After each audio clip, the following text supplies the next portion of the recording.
దైవజనుడు దేవుని పక్షంగా చెప్పే ఏ విషయమైనా సరే నువ్వు 100% ఆ వాక్యానికి, దైవ చిత్తానికి కట్టుబడి జీవించాలి. అప్పుడే దేవుడు నిన్ను అంగీకరిస్తారు. లేని పక్షంలో ఈ లోక సంబంధమైన ఐహిక విచారాలు ఏవైతే ఉన్నాయో అవి నిన్ను మోసగిస్తున్నాయి. ఐహిక విచారాలు, నాకు అది లేదు, ఇది లేదు, అది సంపాదించాలి, ఇది సంపాదించాలి అనేటువంటి ఆశలు, కోరికలు, వాటితో పాటు ధనమోసం అంట. ధనమోసం అంటే ధనము మనల్ని మోసగించేటట్లుగా బ్రతకూడదు, లేదా ధనము కోసం మోసపూరితమైన జీవితాన్ని జీవించకూడదు. 2 విధాలుగా అర్థం చేసుకోవాలి. ధనమోసం అంటే ఒకవేళ ధనము నిన్ను మోసం చేస్తుందేమో, అరే పాస్టర్ అలాగే చెప్తూ ఉంటాడు, ఆ చెప్పినవన్నీ చెయ్యాలంటే మన వల్ల ఎక్కడ అవుతుంది? ఏదో ఆదివారం అలా కాసేపు వెళ్ళి కూర్చుని వచ్చేస్తే అదే భక్తి. ఆ పాస్టర్ చెప్పినవన్నీ చేయాలంటే మన వల్ల కాదు. మనమంతా మహాభక్తులమా ఏమి? మనకు ఎక్కడ సాధ్యం అవుతుంది? అవన్నీ చేయడానికి మనకు సాధ్యం కాదు. కాబట్టి అవన్నీ వదిలిపెట్టేయాలి అంతే. అక్కడ వరకే. ఎక్కడి వరకు? మందిరంలో ఉన్నంత వరకే వినాలి అంతే. బయటకు వచ్చిన తర్వాత ఆ వాక్యానికి మనకు సంబంధము లేదు. చాలామంది ధన మోసంలో పడిపోయారు. అంటే ధనం సంపాదించటం కోసం మోసపూరితమైన జీవితాలు జీవిస్తున్నారు.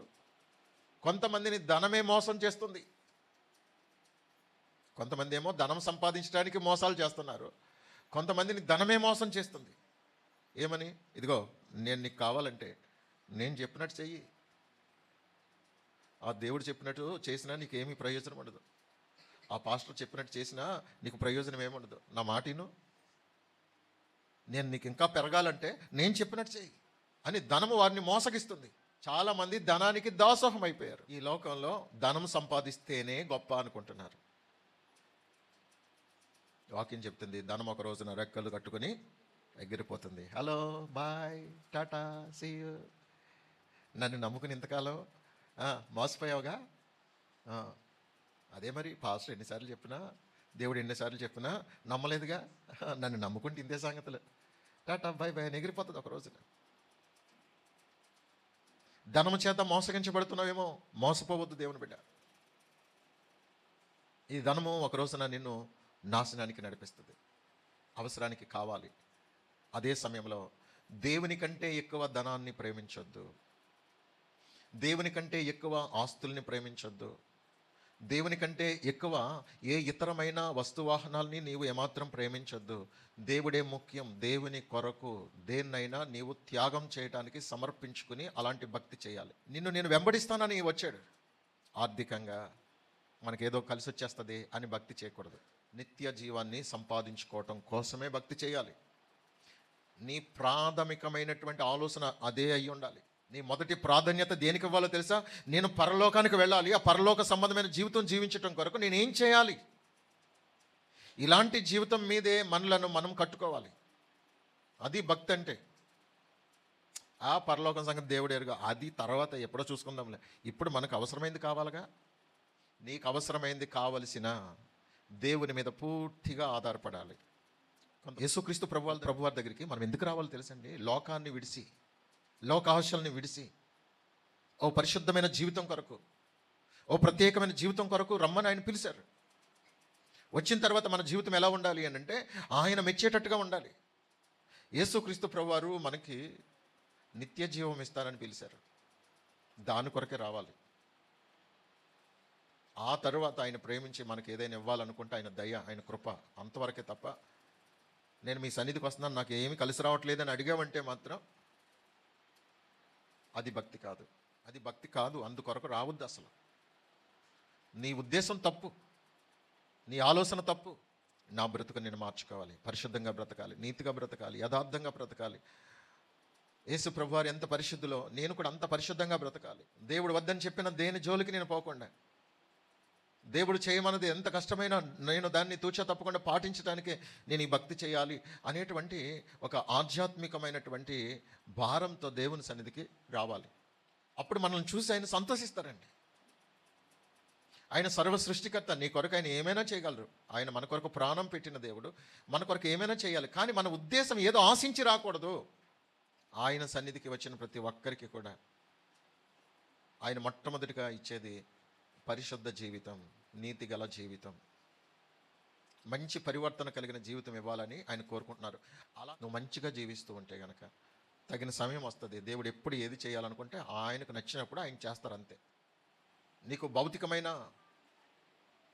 వాటి విలువ తెలిసింది కానీ నా పరలోకపు రాజ్యపు విలువ నీకు తెలియలేదు, కాబట్టి నీవు నాతో రావద్దు అన్నట్టుగా ప్రభు చెప్పారు. కానీ ఈ రెండవ వ్యక్తిని అంటున్నారు, నీవు నన్ను వెంబడించు, నన్ను నా వెంట రా అని ప్రభు చెప్తూ అతన్ని పిలుస్తున్నప్పుడు అతడు అంటున్నాడు, అయ్యా నేను మొదట వెళ్ళి నా తండ్రిని పాతి పెట్టి వచ్చేటకు నాకు సెలవిమ్మో అంటున్నాడు. మరి ఏసై ఏమనాలి? సరే వెళ్ళరా అనాలి. కానీ ఏసై ఏమంటున్నారు?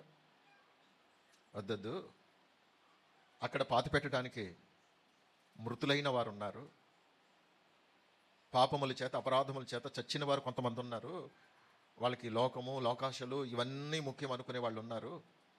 అలాంటి కార్యక్రమాలు ఏమైనా ఉంటే కనుక వారు చక్కబెడతారు, కానీ దేవుని యొక్క రాజ్యం నీవు ప్రకటించు. అంటే దేవుని రాజ్యం యొక్క ప్రాధాన్యత ఎంత గొప్పదో ఇక్కడ ప్రభు నొక్కి వక్కానించి చెబుతున్నారు. ఇదేమండి మరి తండ్రిని పాతి పెట్టడానికి వెళ్తానంటే ఈయన వద్దంటారేంటి? నీ తల్లిని తండ్రిని సన్మానించమని ఎవరు చెప్పారు? యేసే చెప్పారు. నీ తల్లిని తండ్రిని సన్మానించు. మరి తల్లిని తండ్రిని సన్మానించమని చెప్పిన దేవుడు పాతి పెడతానికి వెళ్తానంటే వద్దని ఎందుకంటున్నారు? వీడు నా మాట వింటాడా వినడా? నాకంటే ప్రాధాన్యత మనుషులకి ఇస్తాడా నాకు ఇస్తాడా ప్రాధాన్యత అని దేవుడు పరీక్షించాడు. అక్కడ 10వ అధ్యాయం మత్తయి సువార్త 10వ అధ్యాయము 34 నుండి, నాకంటే ఎక్కువగా తండ్రినైనా తల్లినైనా ప్రేమించేవాడు నాకు పాత్రుడు కాడు. అంటే ఈ సందర్భంలో అసలు అతడు యేసయ్యను ప్రేమించేవాడో కాదో తేలిపోతుంది. అలాగేనయ్యా మీరు చెప్పినట్టే అన్నాడు అనుకోండి, అతడు తల్లిదండ్రుల కంటే ఎవరిని ఎక్కువ ప్రేమిస్తున్నాడు? దేవుణ్ణి ఎక్కువ ప్రేమిస్తున్నాడు, యేసయ్యను ప్రేమిస్తున్నాడు. అంటే దేవుడు కొన్ని సందర్భాల్లో మనల్ని పరీక్షిస్తాడండి, ఈ టైంలో వీళ్ళు ఏమంటారు అని. నేను సేవకు వచ్చినప్పుడు మా నాన్నగారు ఖచ్చితంగా నువ్వు సేవ అయితే చేయొద్దు, పాస్టర్ పని చేయొద్దు, చేసావంటే ఇంట్లో ఉండొద్దు. దేవుడు పిలిచాడు, నేను దేవుని సేవ చేస్తాను అంటాను. అలాగైతే నా ఇంట్లో ఉండటానికి వెళ్ళలేదు. అయితే వెళ్ళిపోతా ఒకగానొక గొడుకుని. ఆ సమయంలో నేను వెళ్ళిపోయానండి, బయటకు వచ్చేసాను. ఆ సమయంలో అసలు నేను దేవుణ్ణి ప్రేమిస్తున్నానా తల్లిదండ్రులను ప్రేమిస్తున్నానా? దేవుడు పరీక్షించాడండి. నేను దేవుణ్ణే ప్రేమించాను. అప్పుడు కొంచెం విరోధం ఏర్పడింది.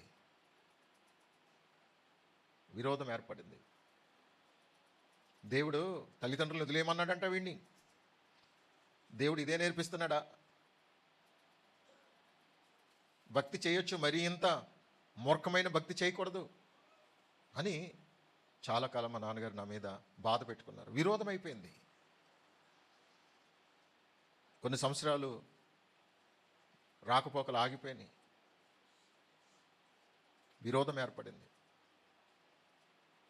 నా మనసులో తల్లిదండ్రుల మీద ప్రేమ ఉన్నప్పటికీ నేను దేవుణ్ణే గణపరచాలి, దేవుణ్ణే ఎక్కువ ప్రేమించాలి. తల్లిదండ్రులతో ఉంటే నాకు చక్కగా ఆహారం సమృద్ధిగా ఉంటుంది, మంచి ఇంట్లో ఉంటాను, ఏ విధమైన ఇబ్బంది లేదు. ఇప్పుడు బయటకు వచ్చానా, ఇల్లు లేదు, తిండి లేదు, సరైన సౌకర్యాలు లేదు, కనీసం వెళ్ళటానికి సైకిల్ కూడా లేదు. ఇంటి దగ్గర ఉంటే సైకిలు, మోటార్ సైకిలు, ఇంటి నిండా ధాన్యం, లోటు లేదు. ఇప్పుడు నేను దేన్ని ప్రేమించాలి? దేన్ని ప్రేమించాలి చెప్పండి? న్యాయ నిర్ణేతలు మీరే. దేన్ని ప్రేమించాలి? ఎవరిని ప్రేమించాలి? దేవున్నా తల్లిదండ్రులనా? దేవుణ్ణే ప్రేమించాలి. కనుక దేవుణ్ణే ప్రేమించాను ఆ రోజున. ఈ రోజుకి దేవుణ్ణే ప్రేమిస్తున్నాను. అలాగని నా తల్లిదండ్రులని దేవుడు నాకు దూరం చేసేసారా? లేదే. ఇప్పుడు అంతకంటే ఎక్కువ ప్రేమగా ఉంటున్నాగా, ఇది వరకటి కంటే ఎక్కువ ప్రేమగా ఉంటున్నావు. నువ్వు దేవుని కొరకు దేన్నైతే వదులుకున్నావో అది మరలా తిరిగి తిరిగి నీకు అంతకంటే ఎక్కువగా చక్కగా సంతృప్తికరంగా దేవుడు చేస్తాడు. కానీ తాత్కాలికంగా కొంచెం విరోధంగా ఉన్నట్టే ఉంటుంది. యేసయ్య చెప్పింది అదే. దేవుని యందు భయభక్తులు కలిగి నిష్టగా జీవించేవారంటే లోకానుసారంగా జీవించే వాళ్ళకి నచ్చదు. ఇప్పుడు ఉన్నదన్నట్టుగా వాక్యం చెప్పాను అనుకోండి, మీలో చాలామందికి నచ్చదు. అలా నచ్చకే కదా చాలామంది వెళ్ళిపోయారు. కారణం ఏంటి? వాక్యానికి లోబడకపోతే, వాక్యంతో ఏకీభవించకపోతే విరోధమైన మనసు ఏర్పడుతుంది. చూడండి, యేసుక్రీస్తు ప్రభువారిని నమ్ముకున్నటువంటి ఒక వ్యక్తి ఆ ఇంట్లో ఉన్నప్పుడు, యేసుక్రీస్తు ప్రభు అంటే దేవుడు కాదనేటువంటి వ్యక్తులకి, ఇద్దరికి మధ్య, తండ్రి కుమారునికి కానీ, అత్త కోడలికి కానీ, అన్నదమ్ములకి మధ్య కానీ ఏదో విషయంలో ఖచ్చితంగా విరోధం అనేది ఏర్పడుతుంది. ఎందుకంటే దేవుడు చెప్పిందేమో మనం చెయ్యాలి, అవతల వ్యక్తి ఏమో దేవునికి విరోధమైనటువంటి వాటిని చేయమని మన మీద ఒత్తిడి తీసుకుని వస్తే, మరి ఇప్పుడు మనం ఏం చేయాలి? దేవుడు చెప్పింది చేయాలా, లేకపోతే మన బంధాలు చెప్పేవి చేయాలా? ఏవి చేయాలి చెప్పండి? అందుకే ఈరోజు చాలామంది మనుషులనే గణపరిచి వారిని ఇబ్బంది పెట్టడం ఎందుకులే, దేవుడు అర్థం చేసుకుంటాడులే అని దేవునికి విరోధం అయిపోతున్నారు తప్ప మనుషులతో చక్కగా ఏకీభవించి చాలా చాలా విషయాల్లో అలా కొనసాగిపోతూ ఉన్నారు. ఇప్పుడు మనం దేవునిని గణపరచడం నేర్చుకోవాలి. మనుషుల కంటే, తల్లిదండ్రుల కంటే, బంధుమిత్రుల కంటే, అన్నదమ్ముల కంటే, అక్క చెల్లెండ్రుల కంటే, చివరికి కుమారుడైనా కుమార్తె అయినా ఎవరైనా కావచ్చు, దేవుని చిత్తానికి విరోధంగా వ్యతిరేకంగా ఎవరైనా ఏ విషయంలో అయినా గనక దేవుణ్ణి అవమానపరిచే విధంగా వారు జీవిస్తుంటే అవసరమైతే వారినైనా దూరం పెట్టాలి, కానీ దేవుణ్ణి ఏ విషయంలో కూడా మనం దూరం పెట్టకూడదు. దేవుడే మనకి ముఖ్యమండి. ఈరోజు కాకపోతే రేపైనా ఎవరైనా మన దగ్గరికి రావాల్సిందే. కానీ దేవుణ్ణి ఎక్కడ కూడా నువ్వు తక్కువ చేయకూడదు. దేవుణ్ణే గణపరచాలి. దేవుని కొరకు ఎవరినైనా వదులుకోవాలి. దేవుని కొరకు దేన్నైనా అసహించుకోవాలి. దేవుని కొరకు దేన్నైనా సరే నువ్వు అసహించుకున్నప్పుడు మనకి ఇంకా అంతకంటే అద్భుతమైన జీవితాన్ని ఇస్తాడండి. ఈరోజు చాలామంది దేవుని కంటే ఎక్కువగా ప్రేమించే అనేక విషయాలు వారి జీవితంలో ప్రధానమైపోయాయి. ఈ లోకమునైనను లోకములో ఉన్న వాటినైనను ప్రేమింపకుడి. లోకమునైనను లోకములో ఉన్న వాటినైనను ప్రేమించకూడదు. దేవుని కంటే కూడా ఎక్కువగా ఎవరిని ప్రేమించకూడదు. ఎవరినైనా సరే సెకండ్ ప్లేస్లో పెట్టాలి. ఫస్ట్ ప్లేస్ దేవునికే ఇవ్వాలి. దేవుడే నాకు ముఖ్యం. దేవుడే నాకు ముఖ్యం. చూడండి, యేసుప్రభుని నమ్ముకున్నందుకు ఒకవేళ ఒక భర్త భార్యను బెదిరిస్తున్నాడు అనుకోండి, నేను కావాలా యేసు కావాలా అంటే, మీరు కావాలి యేసే కావాలి, ఇద్దరు కావాలండి. అలా కుదరదు. నేను కావాలో యేసు కావాలో తేల్చుకో. అదేంటండి అలాగంటారు? మీరు కావాలి, నాకు యేసు కావాలి. అలా కుదరదని చెప్తున్నానుగా. రెండే రెండు. ఏది? ఏసా నేనా? నేనా ఏసా? ఏమంటే మీరు అంతగా అడుగుతున్నారు కాబట్టి, మీరు అంత నొక్కి అడిగితే కనుక నాకు ఏసే కావాలండి, అయితే నేను వద్దని నేను అన్నే. మీరు అంటున్నారు. ఏసు ఉంటే నేను వద్దని మీరు అంటున్నారు. నేను అంటలా. నేను మిమ్మల్ని ప్రేమిస్తున్నాను. మొట్టమొదటిగా దేవుణ్ణి ప్రేమిస్తున్నాను, ఆ తరువాత మిమ్మల్ని ప్రేమిస్తున్నాను. దేవుడు నాకు ముఖ్యం. ఎందుకంటే సృష్టికర్త అయినా దేవుడు లేకపోతే నేను లేను. దేవుడు లేకపోతే సృష్టి లేదు. అలాంటప్పుడు మీకంటే దేవుడే నాకు ఎక్కువ. మీరేమనుకున్నా పర్లేదు సార్. అన్నిటికంటే ఎక్కువ దేవుడే. అందరికంటే ఎక్కువ దేవుడే. దేవుణ్ణి ఒక ప్రక్కన పెట్టి నేను కావాలా దేవుడు కావాలంటే ఇది పిచ్చి ప్రశ్న కాదా? అరే, దేవుడు లేకుండా నువ్వు ఎలాగొచ్చావురా బాబు? ఆయన నువ్వు దేవుడికి అంగీకరించకపోయినా ఆయన దేవుడే కదా. ఇప్పుడు నీకు దేవుడు కాకపోవచ్చు, ఆమెకు దేవుడు అన్నప్పుడు ఆమెను ఎందుకు ఇబ్బంది పెడతావు? ఆమెకి స్వేచ్ఛ లేదా? ఆమెకు స్వేచ్ఛ ఉంది కదా. ఆమెకు స్వేచ్ఛ ఉన్నప్పుడు ఆమె స్వేచ్ఛకు ఆమెను వదిలే. నువ్వు చేసుకో, నీ భక్తి ఏదో నువ్వు చేసుకో. అంతేగాని ఇతరులను ఇబ్బంది పెట్టడానికి నీకెక్కడిది అధికారం?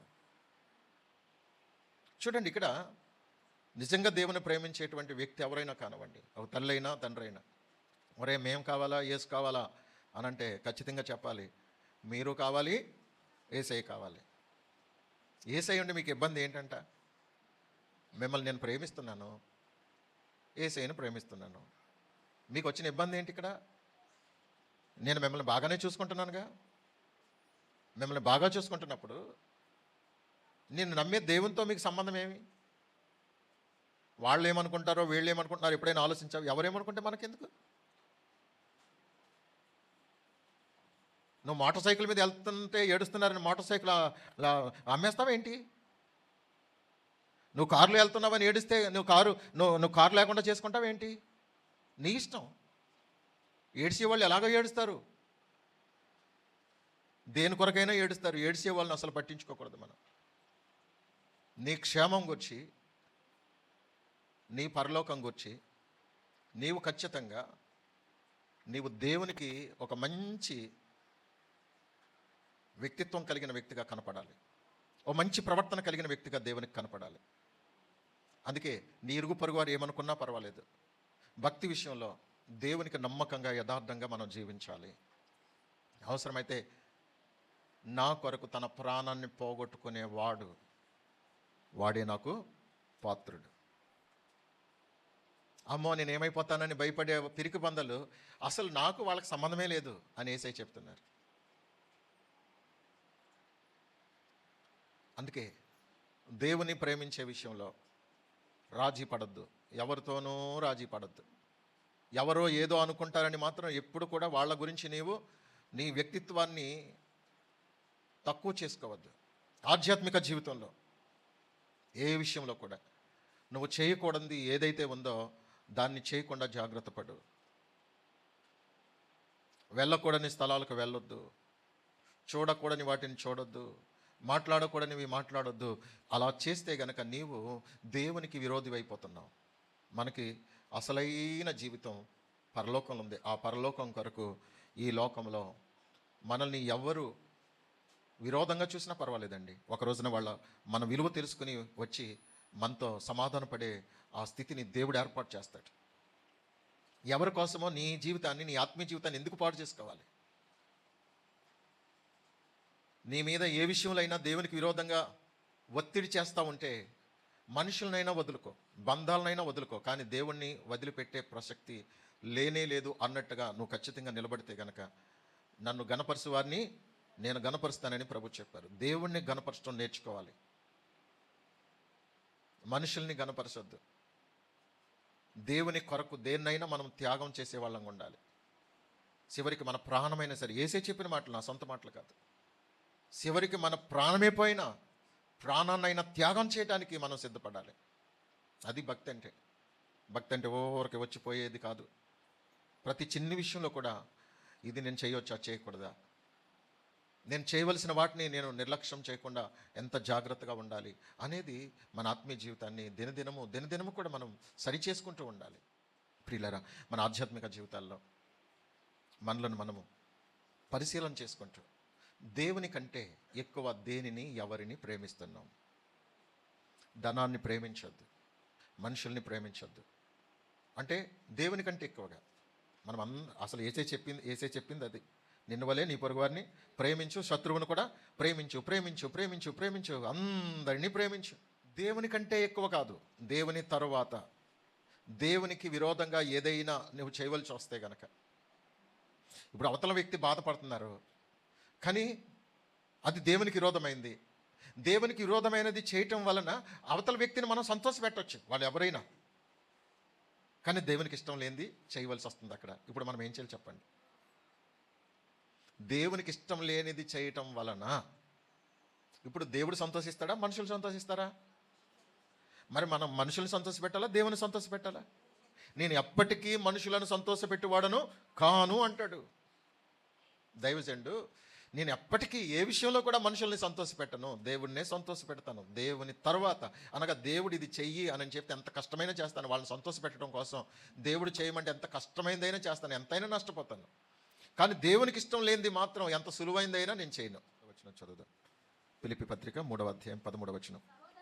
సహోదరులారా, నేను ఇదివరకే పట్టుకొని ఉన్నానని తలంచుకొనను, అయితే ఒకటి చేయుచున్నాను, వెనుక ఉన్నవి మరచి ముందున్న వాటి కొరకై వేగిరపడుచు క్రీస్తు యేసునందు దేవుని ఉన్నతమైన పిలుపునకు కలుగు బహుమానమును పొందవలెనని గురి యొద్దకే పరిగెత్తుచున్నాను. స్తోత్రం. చాలామంది ఏమనుకుంటున్నారంటే, నేను ఆల్రెడీ బాప్తిసం పొందేశాను కాబట్టి పరలోకం వెళ్ళిపోతాను వచ్చి అనుకుంటున్నారు. పరలోకం అంటే అంత తేలికేం కదండి. బాప్తిసం అలా మునిగేసి వెళ్ళిపోతాం, నేను ఇంకా సంపూర్ణమైపోయాను అని అనుకోవద్దు. మన జీవితాంతం కూడా ఈ భక్తులు అనేక విషయాలు మనం నేర్చుకుంటూ ఉండాలి, సరిచేసుకుంటూ ఉండాలి. అంటే బాప్తిసం పొందిన వెంటనే నేను ఇక నా జీవితం ధన్యమైపోయింది, నేను ఇప్పుడు ఏం చేసినా ఎలా జీవించినా పరలోకం వెళ్ళిపోతాను అనేటువంటి అపోహలో బ్రతకొద్దు. వెనుకున్న వాటిని మర్చిపోవాలి. వెనుక లోకము, లోకాశలు, ఐహిక విచారాలు, బంధువులు, మిత్రులు, తల్లిదండ్రులు, అన్నదమ్ములు, అక్క చెల్లెండ్రు, ఇవన్నీ కూడా కొన్ని మనల్ని వెనక లాగుతూ ఉంటాయి. లోకాశలు లాగుతూ ఉంటాయి. పాపము, అవిధేయత, ఇవన్నీ కూడా మనల్ని వెనక లాగుతూ ఉంటాయి. వెనక లాగుతున్నప్పుడు వాటి వైపు మనం చూడకూడదు. ఇక విశ్వాసమునకు కర్తయు దాన్ని కొనసాగించేవాడైనటువంటి యేసుక్రీస్తు ప్రభుల వారి వైపు మనం గురి యొద్దకే పరిగెట్టాలి. బైబిల్ గ్రంథంలో మనకు లోతు భార్య కనపడుతుంది కదా. దేవుడు ఖచ్చితంగా చెప్పారు, ఇదిగో ఈ సొదొమ గొమొర్రా పట్టణాలని నేను నాశనం చేస్తున్నాను కనుక మీరు దాని వైపు ఇక చూడకూడదు, వెనుక తిరిగి చూడొద్దు, వెనుక తిరిగి చూస్తే మాత్రం నాకు కోపం వస్తుందని దేవుడు చెప్పారు. కొంత దూరం బాగానే వెళ్ళారు. కొంత దూరం వెళ్ళిన తర్వాత ఇప్పుడు లోతు భార్య వెనుకకు తిరిగింది, ఉప్పు స్తంభం అయిపోయింది. కానీ వాళ్ళు బహుశా అక్క చెల్లెలు ఇద్దరు చేయి పట్టుకుని వెళ్తున్నారు, భార్యాభర్త ఇద్దరు కూడా చేయి పట్టుకుని వెళ్తున్నారు. వారు వెళ్తూ ఉన్నప్పుడు ఆమె వీళ్ళకి తెలియకుండా వెనక్కి తిరిగి చూసింది, ఉప్పు స్తంభం అయిపోయింది. ఇప్పుడు లోతు గారి చేతికి ఆమె చెయ్యి ఎలాగా తగులుతుంది? గట్టిగా. అరే, ఇంతవరకు మెత్తగున్న చెయ్యి మారిపోయిందంటే ఈ పనికి మాలింది మొత్తం మీద వెనక్కి తిరిగి చూసుంటుంది, అయిపోయింది. ఆమె ఎలాగుందో కూడా వెనక్కి తిరిగి చూడలేదు. ఇక ఓ భర్తగా నా భార్య ఏమైపోయిందని చూడలేదు. ఇక చూస్తే నేనేమైపోతాను? భార్య ఏమైపోయినా ఇంకా ఆమె జీవితం అయిపోయింది, నాశనం అయిపోయింది. దేవునికి విరోధంగా వద్దన్న పని చేసి, చూడొద్దనగా చూసి, చూడండి ఆమె ఉప్పు స్తంభం అయిపోయింది. చేతికి స్పర్శ తెలిసిపోతుంది. ఒక విధంగా దుఃఖం, వేదన, బాధ ఆవరించేసింది లోతు గారికి. ఎందుకు ఇలా చేసావే, ఎందుకు చూసావే, పనికి మాలిందని అనుకుంటూనే ముందుకెళ్ళిపోయారు. అంతే, చూడలేదు. ఇంకా అసలు ఎట్టి పరిస్థితుల్లో చూడలేదు. చూసుంటే కనుక వీళ్ళకి అదే పరిస్థితి. అమ్మా అని వాళ్ళు వెనక తిరిగి చూసుంటే. మనము వెనుకున్న వాటిని మర్చిపోవాలి. మనం వేటినైతే వద్దనుకున్నామో, వేటినైతే కాదనుకున్నామో, వేటినైతే చేయనుకున్నామో వాటి వైపు మరలా చూడకూడదండి. నువ్వు ఒక్కసారి విసర్జించిన తర్వాత, విసర్జించి అనే పదము చూడండి, నువ్వు అప్పటి వరకు చక్కగా పలావ్ వేసుకుని తినేసావు, మంచి మంచి స్వీట్స్ తినేసావు, నీకు ఇష్టమైన పదార్థాలన్నీ తినేసావు. జీర్ణమైన తర్వాత మరలా దాని వైపు చూస్తావా? అమ్మో, నాకు ఇష్టమైన పదార్థాలు నేను తిన్నాను కదా, అబ్బబ్బబ్బా ఎలాగున్నావే అని చూస్తావా? దాన్ని విసర్జించిన తర్వాత చీ అంటావు. అంతే. ఇష్టంగా తిన్నాను కానీ అది విసర్జించేశాను, ఇంకా దాని వైపు చూడకూడదు. నీకు ఇష్టమైనవి ఏవైనా, ఇదివరకు నీకు సినిమా పాటలు ఇష్టమేమో, సినిమాలు ఇష్టమేమో, సీరియల్ ఇష్టమేమో, బూతులు ఇష్టమేమో, అబద్ధాలు ఇష్టమేమో, మోసాలు ఇష్టమేమో, వ్యభిచారం ఇష్టమేమో, దొంగతనాలు ఇష్టమేమో, మత్తుపానీయాలు, భయంకరమైనటువంటి కోడిపందాలు, గుండాట్లు, పేకాట్లు, ఇలాంటి పనికిమాలిన వ్యర్థమైనవన్నీ నీకు ఇష్టమేమో, ఇష్టంగా చేశావు. కానీ ఇప్పుడు యేసయ్య అవన్నీ కూడా విడిచిపెట్టమని చెప్తున్నారు. ఇప్పుడు అవన్నీ విడిచిపెట్టి, ఇవన్నీ వెనకకు పెట్టి మరలా వాటిని వెనకకు చూడకూడదు. నువ్వు ముందుకే వెళ్ళిపోవాలి. అమ్మో అబ్బో అన్నట్టు వెనక చూసావా, ఇప్పుడు నీ జీవితం నాశనమేక. నీవు ఇప్పుడు ఉప్పు స్తంభం కాకపోవచ్చు, కానీ దేవుని దృష్టిలో నీవు ఎందుకు పనికిరాని బొమ్మతో సమానం. అంతే. వాళ్ళని అడిగి వస్తాను, వీళ్ళని అడిగి వస్తాను, వాళ్ళు చేయమంటే చేస్తాను, వీళ్ళు చేయొద్దంటే మానేస్తాను, ఇలాంటి కహానీలు దేవుని దగ్గర చెప్పొద్దు. దేవుడు చెప్పింది చెయ్యి, ఎవరో చెప్పింది చెయ్యొద్దు. దేవుడు చెప్పింది చెయ్యి. దేవుడు ఏం చేయమంటే అది చెయ్యి, ఏది వద్దంటే అది మానే. అప్పుడు నీవు దేవుని రాజ్యానికి వారసత్వం సంపాదించుకుంటావు. ప్రియులారా, ఈ 3 సందర్భాల్లో మనము ఆలోచన చేసినప్పుడు మొదటి వ్యక్తి ఐహిక విచారాల చేత దేవుణ్ణి వెంబడించాలనుకున్నాడు. కానీ యేసయ్య ఏం చెప్తున్నారు? అలాంటి ఆలోచనతో నా దగ్గరికి రావద్దు. నేను ఇస్తాను, ఎప్పుడు ఇవ్వాలో ఏం చేయాలో చేస్తాను, కానీ వాటి కొరకే భక్తి చేయొద్దు. 2, నువ్వు దేవుని దగ్గరికి వచ్చిన తర్వాత దేవుని కంటే ఎవరిని కూడా ఎక్కువ ప్రేమించొద్దు. దేవుని తర్వాతే ఎవరినైనా. 3, నీవు దేవుణ్ణి వెంబడించాలి అనుకున్నప్పుడు ఏవైతే విడిచిపెట్టేశావో వాటి వైపు మరలా చూడొద్దు. గురి యొద్దకే వెళ్ళాలి. మన గురి అంత పరలోకం చేరాలి. పరలోకం చేరు పర్యంతము నేను దేవునికి ఇష్టంగానే జీవించాలి. ఇదే మన ఆశ, ఇదే మన ధ్యాస. అంతకుమించి లోకము, లోకాశలు ఇవన్నీ అయ్యో వాళ్ళు ఏమనుకుంటారు, వీళ్ళు ఏమనుకుంటారు, వీళ్ళని మేనేజ్ చేస్తే దేవుని మేనేజ్ చేయలేవు. నువ్వు వీరిని సంతోషపెడితే దేవుని సంతోషపెట్టలేవు. అవి ఇవి సంపాదించుకోవటం కోసమే నీ జీవితం అంతా ప్రాకులాడితే దేవుని చిత్తాన్ని నెరవేర్చలేవు. దేవుని చిత్తాన్ని నెరవేర్చవలసిన సమయంలో కూడా నువ్వు లోకాశలు అంటూ లోకంలోనే బ్రతుకుతున్నావు. దేవుని సన్నిధిలో గడపవలసిన సమయంలో దేవుని సన్నిధిలో గడపట్లేదు. దేవుడు చెప్పింది చేయవలసిన విషయంలో దేవుడు చెప్పింది చేయట్లేదు. ఇంకెందుకండి భక్తి? ఊరికి ఆదివారం అలా వచ్చి కూర్చొని వెళ్ళిపోవటమే భక్తి అనుకుని నువ్వు మోసపోతున్నావు. నువ్వేమీ చేయట్లేదు, ఏమీ పట్టించుకోవట్లేదు. ఓ దేవుడు అంటే నీకు భయం లేదు, ఆయన మాట అంటే గౌరవం లేదు, ఆయన చెప్పింది చేయటానికి ఏమాత్రమూ శ్రద్ధ లేదు. చూడండి, ఆయన నియమించినటువంటి నియమాలు, ఆయన ఆజ్ఞలు, ఓ క్రమశిక్షణ నీ జీవితంలో ఎక్కడా కనపట్టలేదు. కనీసం ఆదివారమైనా, ప్రతి ఆదివారం ఈ 52 ఆదివారాలైనా క్రమంగా ఈ సంవత్సరమైనా నిజంగా భక్తి శ్రద్ధలతో వచ్చి దేవుని వాక్యం విని ఆధ్యాత్మికంగా నేను బలపడాలి, ఆచారంగా కాదు అని అనుకుని నీ మనసు మార్చుకుంటే ఇప్పటి నుంచైనా నీ బ్రతుకు మారొచ్చు. లేదంటే గనక నిన్ను ఇంకా దేవుడు కూడా దేవుని సన్నిధికి అప్పుడప్పుడు వచ్చే నిన్ను ఇంకేమీ చేయలేడు. సర్లే లాస్ట్లో చూసుకుందాం అనుకుంటాడు దేవుడు. ఎక్కడ? లాస్ట్లో తీర్పులో చూసుకుందాంలే, నీ భక్తి ఏంటో అప్పుడు చూస్తానులే అంటాడు దేవుడు.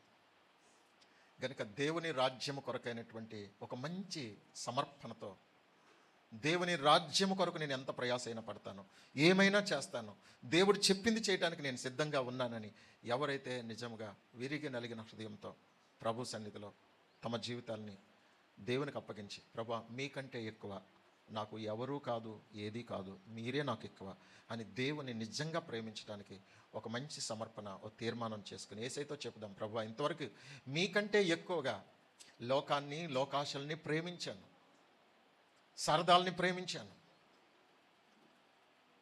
నాకు ఇష్టమైన వాటిని ప్రేమించాను, నీవు వద్దన్న విషయాలను కూడా నేను ఇష్టంగా చేశాను. కానీ ఇది మొదలుకొని అలా కాదు ప్రభువా, మీకు విరోధంగా, మీకు ఇష్టం లేదు నేను ఎన్నడూ చేయనని ఒక మంచి తీర్మానం చేసుకుందామర్రా. దయచేసి ప్రార్థన చేసుకుందాం. Thank you lord. ఒక మంచి పని చేద్దాం. మీ పక్కవారు చేపట్టుకోండి. పురుషులకు పురుషులు, స్త్రీలకు స్త్రీలు మీ ప్రక్కవారు చేపట్టుకోండి. ప్రభువా నాతో పాటు నా సహోదరిని ప్రభువా వీరిని సంపూర్ణులుగా చేయండి, రక్షించండి ప్రభువా, బలపరచండి అయ్యా అని ప్రార్థన చేద్దాం. నీ పక్కవారు చేపట్టుకుని ప్రార్థన చేయగలవా? నీ కొరకు నువ్వు చేసుకుంటూ నీ ప్రక్కవారి కొరకు చేయి దేవుని బిడ్డ. నీ కొరకు నీవు ప్రార్థన చేసుకుంటూ నీ ప్రక్కవారి కొరకు ప్రార్థన చేయి. నా ప్రియమైన వాళ్ళరా, నేను ప్రేమతో మీకు బ్రతిమాలతో చెప్తున్నాను, ఇది మీకు చాలా విలువైన సమయం.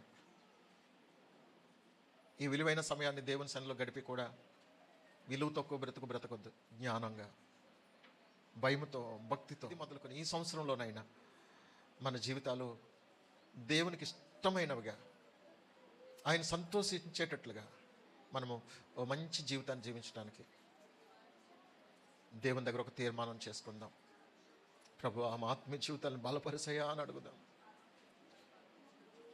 నిజంగా నేను మిమ్మల్ని ఎంతో అభినందిస్తున్నాను. ఎందుకంటే మీలో చాలామంది దూరాల నుంచి వస్తున్నారు. దేవుని కొరకు మీరు ప్రయాసపడుతున్నారు, మీరు దేవుని ప్రేమిస్తున్నారు, మంచిదే.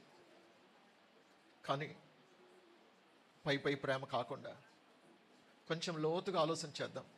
నిజమే, ఇంత దూరం ప్రయాసపడి వస్తున్నాను, మీరు దగ్గరైనా దూరమైనా ఎంత ప్రయాసపడి ఈ విలువైన సమయాన్ని దేవుని సన్నిధిలో గడుపుతున్నారు, మంచిదే. కానీ దేవునికి అంగీకారంగా మనం భక్తి చేస్తున్నామా? దేవునికి నచ్చినట్టుగా భక్తి చేస్తున్నామా? మనకిష్టమైనట్టు చేస్తున్నామా? ఒకసారి ఆలోచన చేద్దాం. నా ప్రియమైన వాళ్ళరా, మిమ్మల్ని బ్రతిమాలుతున్నానండి. దేవునికి మనం ఇచ్చే కానుకలు ముఖ్యం కాదండి. మన జీవితాలు, మన ప్రవర్తన దేవునికి అంగీకారంగా ఉండాలి. పరలోకం కొరకే మనం ఆశపడాలి. ఈ లోకంలో మనకి ఏమి లేకపోయినా పర్వాలేదు. ఈ లోకాశలు వీటన్నిటినీ ఒక రోజున మనం విడిచిపెట్టవలసి ఉన్నది. మనలను మనం మోసగించుకోకుండా ఓ మంచి తీర్మానం చేసుకుందాం. యేసయ్య, మీరు నాకు కావాలి. మీ కొరకు దేన్నైనా ఎవరినైనా మీ తర్వాతేనని ప్రథమ స్థానం మీకు ఇస్తాను ప్రభువా. నా అలవాట్లు కావచ్చు, నా ఆచారాలు కావచ్చు, నా బంధాలు కావచ్చు, నా పరిస్థితులు ఏవైనా కావచ్చు, మీకు ఇష్టం లేనిది ఏది నేను చేయను ప్రభువా. మీకు ఇష్టమైనట్టుగా, మీకు నచ్చినట్టుగా మిమ్మల్నే సంతోష పెడతాను ప్రభువా అని ఒక మంచి తీర్మానం చేసుకో. బంధువులు ఎందరున్నను వారు నీకు సాటి రాగలరా? నా బంధువుడా నీవే యేసయ్యా, నా బంధువుడా నీవే యేసయ్యా, నీవే నాకు చాలును యేసు, నీవే నాకు చాలును యేసు, నీవే నాకు చాలును యేసు, నీవే నాకు చాలును యేసు, నీవే నాకు చాలును యేసు. ఒంటి నిండను బంగారమున్నను అది నీకు సాటి రాగలదా? వంటి నిండను బంగారమున్నను అది నీకు సాటి రాగలదా?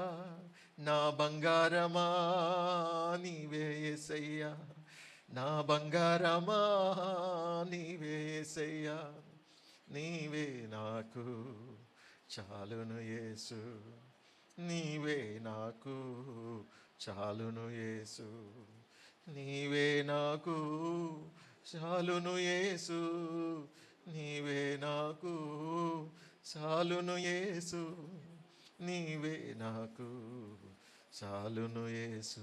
కోట్లు కోట్లుగా ధనము ఉన్నను అది నీకు సాటి రాగలదా? కోట్లు కోట్లుగా ధనము ఉన్నను అది నీకు సాటి రాగలదా? నా ధనమంతా నీవే యేసయ్యా, నా ధనమంతా నీవే యేసయ్యా, నీవే నాకు చాలును యేసు, నీవే నాకు చాలును యేసును యేసు. మహాపరిశుద్ధులైన మా ప్రియ పరలోకపు తండ్రి, మీ పరిశుద్ధమైన ఘనమైన అతి శ్రేష్టమైన నామానికి స్తుతులు స్తోత్రాలు చెల్లిస్తున్నాం ప్రభువా. ఇంతవరకు తండ్రి మాతో మాట్లాడిన ప్రతి లేఖన భాగాన్ని బట్టి మిమ్మల్ని స్తుతిస్తున్నాం, గణపరుస్తున్నాం ప్రభు. ఈ లోకంలో అందరికంటే ప్రభువా అయ్యా మీరే మాకు ఎక్కువ. సృష్టికర్తమైన దేవా, మీకంటే మాకు అయ్యా విలువైనది, ఘనమైనది, ముఖ్యమైనది ఏది లేదు ప్రభువా, మీ తర్వాతే అయ్యా. అందుకొరకు ఎల్లప్పుడూ మేము మిమ్మల్ని పోలి జీవించడానికి, మీ వాక్యానుసారంగా జీవించటానికి అయ్యా ఈ లోకంలో నాయన వేటికంటే కూడా ప్రభువా మీరు ఘనమైన వారిని ఎంచి ప్రభువా మిమ్మల్ని గణపరిచినప్పుడు మిమ్మల్ని గణపరిచే వారిని గణపరుస్తానని, మిమ్మల్ని ప్రేమించే వారిని ప్రేమిస్తానని, మిమ్మల్ని ప్రేమించే వారిని ఆస్తికర్తలుగా చేస్తానని వాగ్దానం చేసిన దేవుడు ప్రభువా. మేము మిమ్మల్ని ప్రేమించి మీ అడుగు జాడల్లో నడిచినప్పుడు మేము దేని కొరకు ఆశపడకపోయినా మాకు ఏది అవసరమో, ఏది అక్కరగా ఉన్నదో అవన్నీ మాకు సమకూర్చగలిగిన దేవుడవు తండ్రి. ఈ లోకము లోకాశల్ని ప్రేమించి వాటి కొరకే భక్తి చేయకుండా వాటికంటే మిన్నగా మిమ్మల్ని ప్రేమించి మీ వాక్యానుసారంగా జీవిస్తూ మిమ్మల్ని గణపరిచే జీవితాలు మాకు అందరికీ దయచేయమని, ఎవరు ఏ సమస్యలతో వచ్చారో సమస్యలన్నీ పరిష్కరించండి.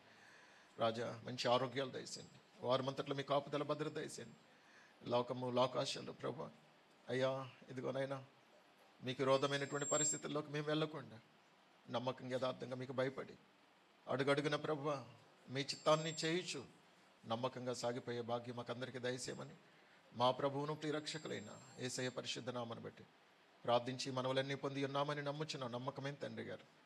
ఆమేన్.